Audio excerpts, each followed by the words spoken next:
Hi, I read a science fiction novel.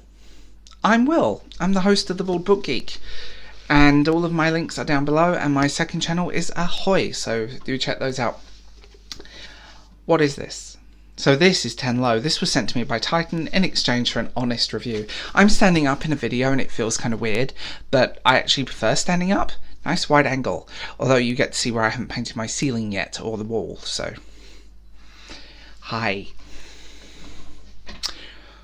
So, let's talk about this book. Do you like science fiction? Let's go. 10 Low is eking out a living at the universe's edge. On an ex-medic and ex-con desperate to escape her memories of war, but she still hasn't learnt that there is no good deed unpunished. Attempting to atone for her sins, she pulls a teenage girl from a crashed life graph. But she is no ordinary girl. She is a genetically engineered super soldier. Part of an army that kept 10 prisoner.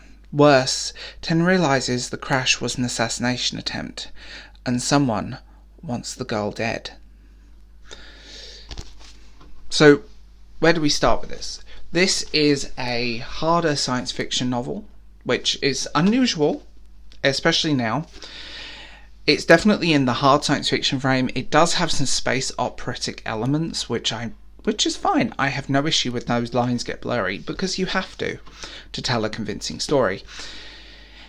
Its nearest relatives are somewhere like Firefly or Dune, and I can see why they compared it to that. That's the thing that made me laugh about this book. I can see immediately why they compared it to Firefly and Dune, because it just has that vibe. There's also a little bit of like the Chronicles of Riddick series in this, and I love the Chronicles of Riddick. They're notoriously underrated in my opinion, and this is just good. Full stop good. What can I say about the writing? The writing is strong and concise. The characters are rounded and real.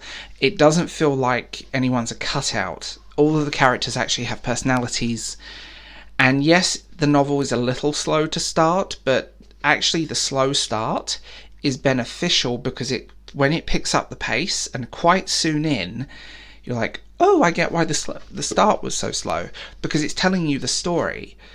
It handles the story could have been a very easy story to tell, but it handles the story in a brilliantly intelligent way, where the characters feed you the information, and you realise and you learn with the characters. It doesn't just info dump everything, which is refreshing, because a lot of science fiction I've read, and I love science fiction, but a lot of newer science fiction is info dumping galore. I think we all remember Sasha Ellsberg's horrible book.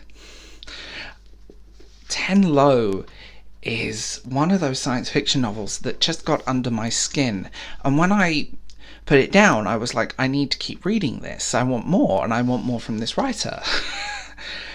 It's unusual, and I'm looking forward to more from this writer, because, yeah. And also, I want to add to the mix that if you are looking for a good, strong, hard science fiction novel with action, with intrigue, with violence, with darkness, with light, do check out 10 Low. And, I mean, this is getting praise across the board. Scott, Book Invasion, and I were talking, and this was like one of his most anticipated novels. And I can see why. I'm absolutely blown away by it.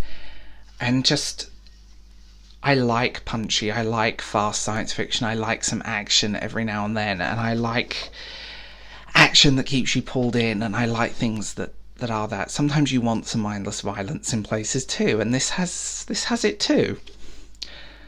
I like dark science fiction. I like military science fiction. I love science fiction full stop. I don't like YA science fiction. But 10 Low is this... definitely a writer and a voice like no other, and I'm looking forward to more from them, and I'm looking forward to hopefully maybe revisiting this world. There's a lot that happens and a lot goes on, and I'm like, the world building in this is just good.